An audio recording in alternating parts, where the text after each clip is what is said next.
Hello, dandaking. Congratulations. Hey Rob, how you going, man? Doing great. It's now 9:30ish, so had a great start of the day, and seeing you win. But you started screaming at like 6 a.m. My Yeah. God, man. Yeah, but it looked a bit difficult for you, like especially the first few matches. Yeah, for sure. Sorry, my son's just in the background as well. If he starts coming through, he's been sitting on my lap. Yeah, look, it was a tough tournament for sure. I think Cam and Fraze, obviously, I think they were my two toughest opponents today. Not to say obviously everyone else didn't play extremely well as well. I definitely had my challenges, but I feel like for that last game, you know, Cam and Fraze warming me up had me in a really good spot. And I started every map really shit today, which is an unfortunate way to play Quake Duel. So yeah, I think I was my own worst enemy. Can we switch to general? I can't drag out into the chat. Yeah. So let's go. Oh, no. Yeah, there we go. But yeah, I think honestly, this was probably one of the toughest tournaments. Well, I've played for myself when I've actually won, because obviously I've had tournaments where I've been smashed. I literally had to basically pull comebacks every map I tried to win, which sucked. But you know, I guess that's probably a side effect of me being a little bit rusty. Yeah, I think you played well. Yeah. I was gonna say there was definitely some moments. I think even just like while you were streaming during the week, you could see that every person you kind of came up against, even in practice, kind of as much as they were like taking maps at times, you were still able to kind of outmaneuver and do that. And I think a common question we had is like, how do you find you're still doing it? Like, do you feel like it's from the VODs, or do you think that it's more just the talent? Are you actually practicing? What do you feel like is kind of what's the X factor, do you feel? Well, I think any person who says that you don't get good from practice is just a straight up liar. So you know, in the last week and a half, you guys have seen I've actually been streaming. I basically streamed every time I've played, and even if it's not duel, I'm getting the 2 versus 2 games in. And I honestly think when you have the knowledge of how to duel, right, I don't think that necessarily ever goes away. You know how to time, and you know how you should position and then play defensive, and when to go aggressive and look for spawn kills. All of that, I think, kind of stays with you. The main thing, obviously, you start getting rusty is your movement and your aim. Wall clipping in Quake Champions is so unforgiving, and I feel like when you've taken a few months off, you're not the same. You can't move around the map the same. So the last week, I always just kind of put as much effort into practicing my movement and aim as I can, even if I'm losing games. As you guys would see, I lose duels and stuff like that. I'm just putting all my focus on being as clean with my movement and aim, so that, you know, in the time when I'm going to play tournament games, my mind, my mental game is going to be there for sure. I just need to make sure that my mechanics are obviously at the same level as my mental game. So I think it's that kind of factor of I've done it for so long, you know, that I've built that kind of knowledge base of duel, and then it's just about, and I don't think it takes long to get your mechanics in form. You just got to put in you know, kind of 20 hours a week, even just kind of keep that continuous practice each day, and you get there. Yeah. There's another question I have, but I already forgot now. So if you guys want to ask one, I'll see if I can remember. It's been like, I was so wow, that's a good answer. I gotta cut down my talking, I guess. No, that's fine. I mean, hey man, first of all, congratulations. It was awesome to watch you. And one thing I was talking with Zeniku often, you mentioned already, I didn't hear the first part of your first answer, all the comebacks you basically were having to do.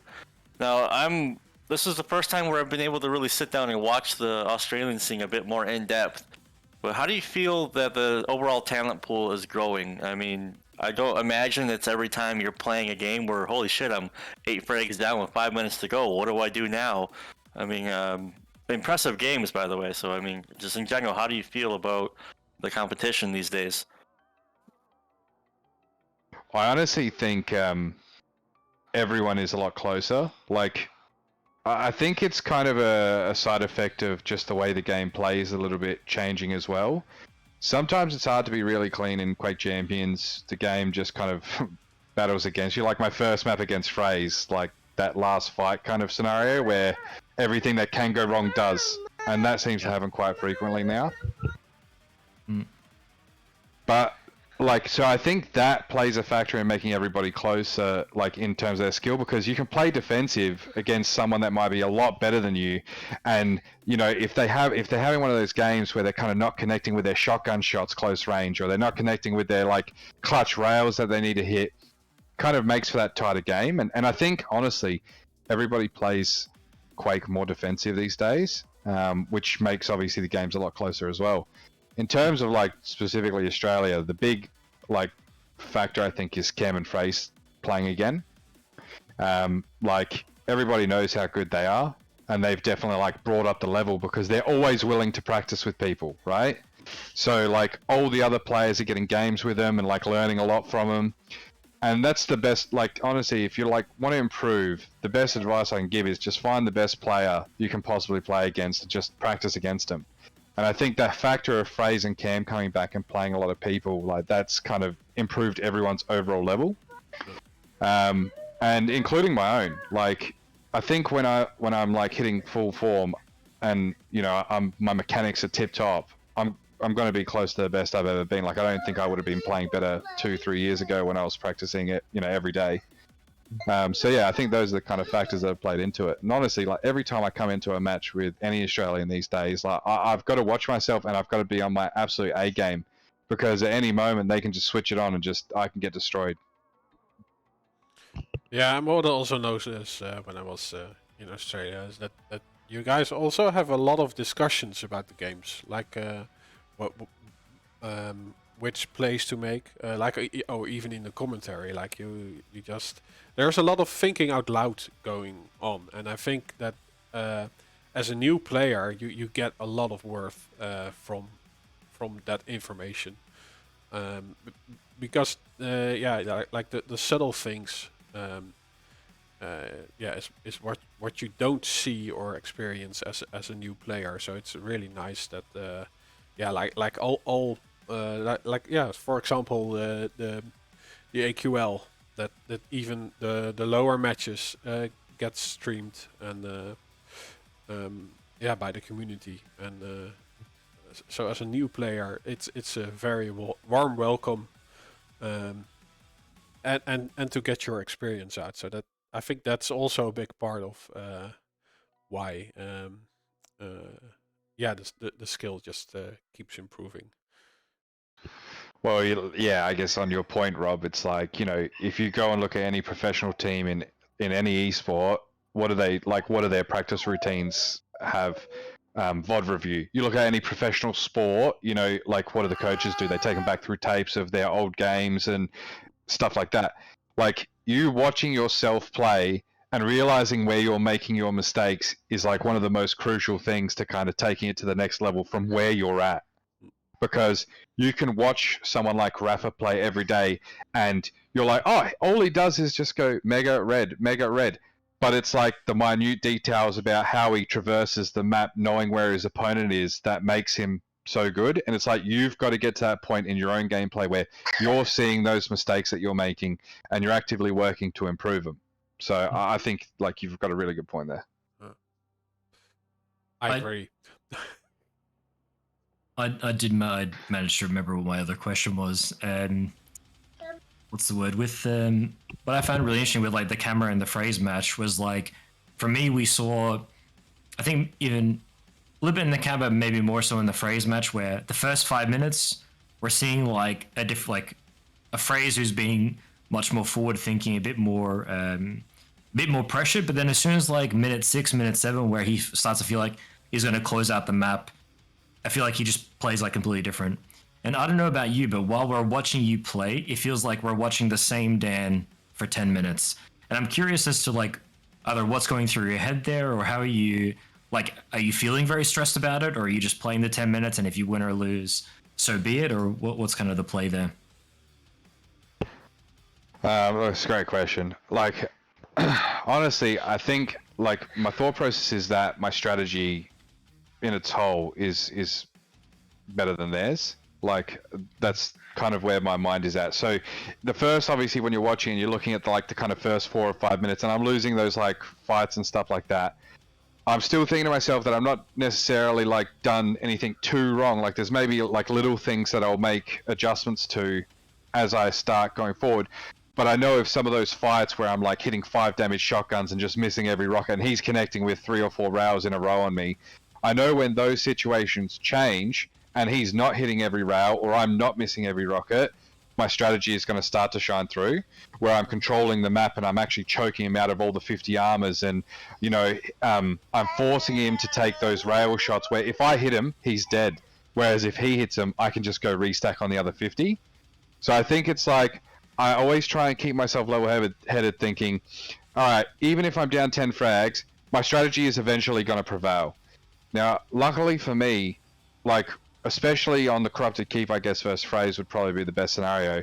There was a point where I almost honestly would have given up. Like I was probably like 9-2 down or something, and we're 6 minutes in, and that's where you kind of got it. Like if you're generally in that position, you're kind of thinking to yourself, I'm fucked. Like, what am I going to do from here? He's crushed me in every situation. But if you like honestly your strategy is better than your opponent's, it's like it's just a matter of time until it starts going your way. And then luckily for me as well, I know with Cam and Phrase in particular, they won't change their strategy to just run away from me. Because if on Corrupted Keep he chose to do that as Anarchy at 9-2, I was finished. Like you would agree, I'm sure, Dave. Like if he chose to run away, I had no chance of winning. But I know he's still going to come and contest those items, and as long as I start winning those little kind of fights and coming out on top of them, then I'm going to start building my frags and building like basically that momentum, and then just keep riding that momentum and going item to item and getting that cycle going, and basically giving him no chance of getting any kills. So I try and always obviously like think if my strategy is better and I'm just losing out because of my mechanics, don't change the strategy, keep it going that way.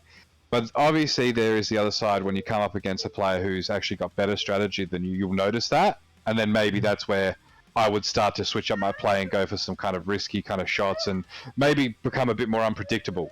Like not actually going to contest items and just trying to lay traps and stuff like that. Especially versus players maybe like, Kilson, where their very trappy style comes into play as well. Like trying to basically counter their way of playing. So yeah, that's my, I guess, mentality when I'm coming into them.